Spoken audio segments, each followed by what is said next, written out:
Have you ever noticed that the most intelligent people often have the fewest friends?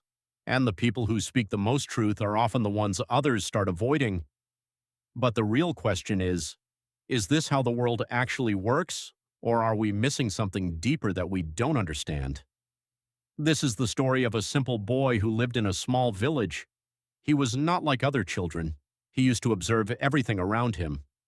When people laughed, he would wonder whether they were truly happy or just pretending. When people talked, he would try to find the meaning behind their words. Slowly, he started becoming different from everyone else. And whenever someone becomes different, the first reaction of society is to label them as strange. At school, he was called quiet. At home, he was called an overthinker. Among friends, he was considered too serious. But in reality, he was simply observing life deeply. According to Sigmund Freud, the human mind is mostly driven by the unconscious, and what we say is often not what we truly feel.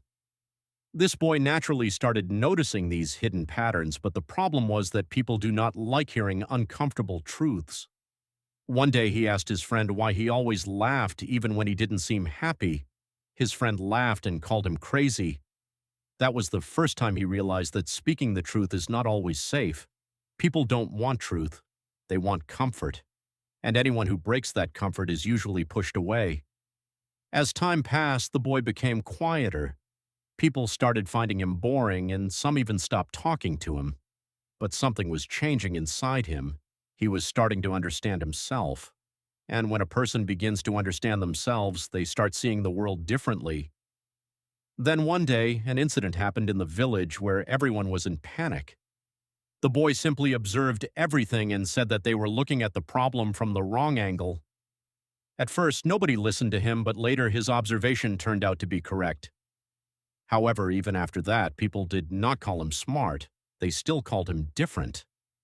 He slowly realized that the world is not impressed by correctness. It is impressed by similarity. If you are the same, you are accepted.